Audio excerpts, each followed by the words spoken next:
Gospel according to John. Glory to you, Lord. There was a wedding at Cana in Galilee, and Mary, the mother of Jesus, was there. Jesus and his disciples had likewise been invited to the celebration.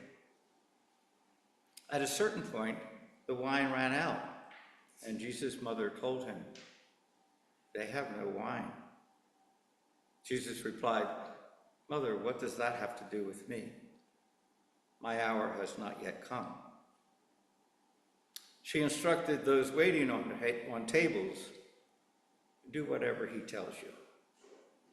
As prescribed for Jesus' Jewish ceremonial washings, there were 6 stone water jars on hand, each holding between 15 and 25 gallons. Fill those jars with water," Jesus said, and the servers filled them to the brim. "Now," said Jesus, "draw some out and take it to the steward." They did as they were instructed. The steward tasted the water, which had become wine, without knowing where it had come from. The only ones who knew were those who were waiting on tables, because they had drawn the water. The one in charge called the bride and groom over and remarked, "People usually serve the best wine first. Then when the guests have been drinking a while, a lesser vintage is served. What you have done is keep the choice wine until now." Jesus performed this sign, first of his signs, at Cana in Galilee. In this way he revealed his glory, and the disciples believed in him. The good news of salvation.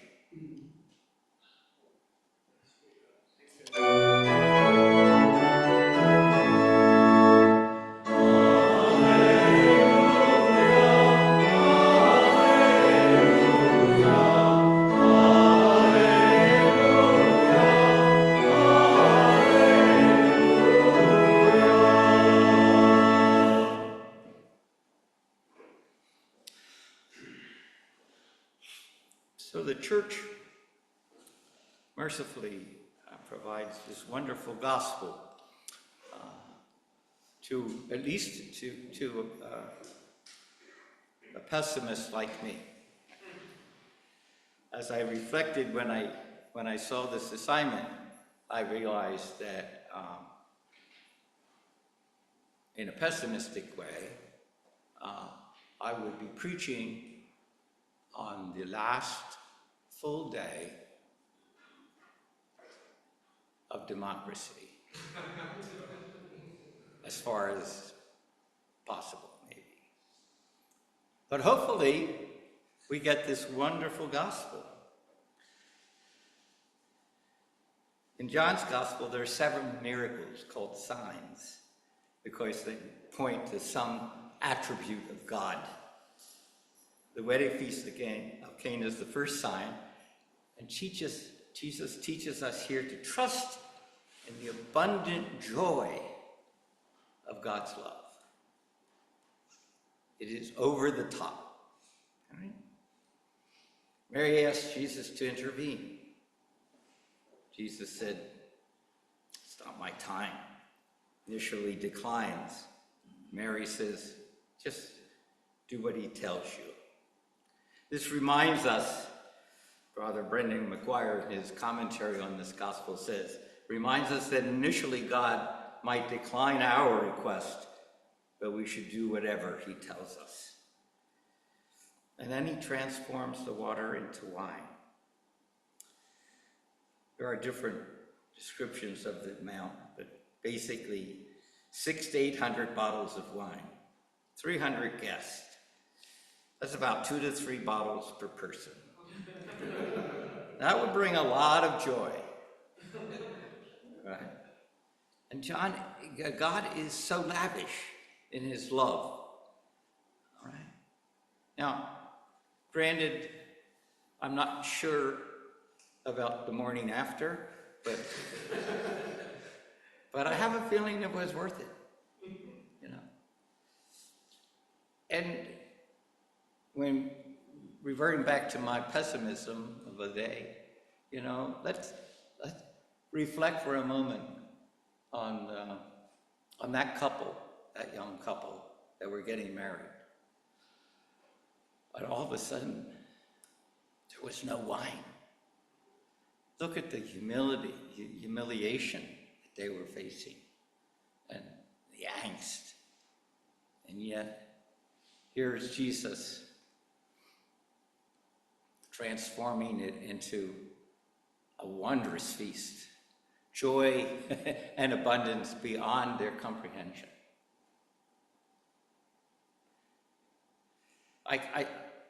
In reflecting on it, I thought, that possibly part of this problem may have been caused by Jesus. It's inconceivable that they would be so short of wine.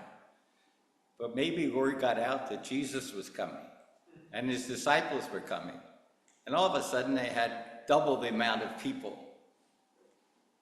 Anyway, Jesus, in our moments of despair, brings us this promise of lavish, gratuitous love.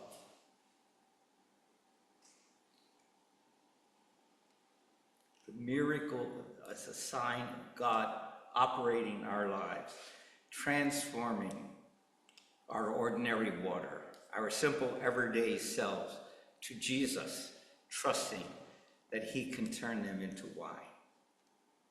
God's gifts are not just sufficient, they are lavish, filling lives with joy and serving as a testament. Brother McGuire, in his testimony, in his reflection, mentions that Mother Teresa once said, "We are all called to do the ordinary with faithfulness, and it is God who makes it extraordinary." In a prayerful rhythm of life, in our everyday, we need to get to that point of union. Prayerful living a life, Richard Rohr says, is we cannot grow into this great art form, this integrative dance of action and contemplation, without a strong tolerance for ambiguity, an ability to allow, forgive, and tolerance, and contain a certain degree of anxiety, and a willingness to not know, and not even need to know. That's what Jesus always taught about faith. Faith is not knowing, it's trusting and following. Silence is somehow at the very foundation of all our reality. It is that out of which all being comes and to which all things return.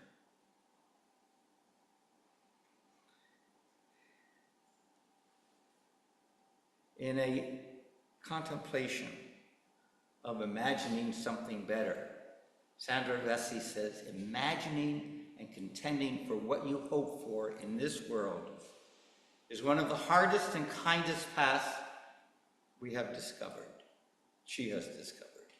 In the midst of all messes, she pleads with us not to forget to imagine something better. Don't forget to dream of what could be possible. And don't forget to live in these hopes with faithfulness. We turn away from those things we are against and toward the hopeful future we imagine.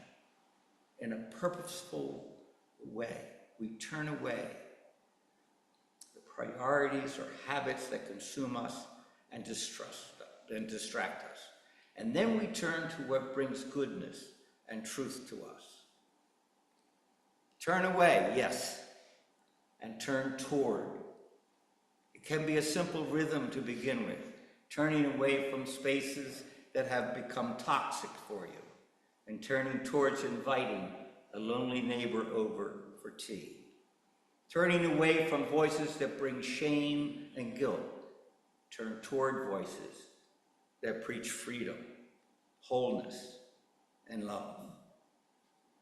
We begin with against and keep going until you find your for. It is an act of defiant faith. It will give each of us a path to follow. And tonight, after communion, we will have excerpts from Martin Luther King's I Have a Dream. That's an example of a human being that never gave in to despair and always hoped. Amen.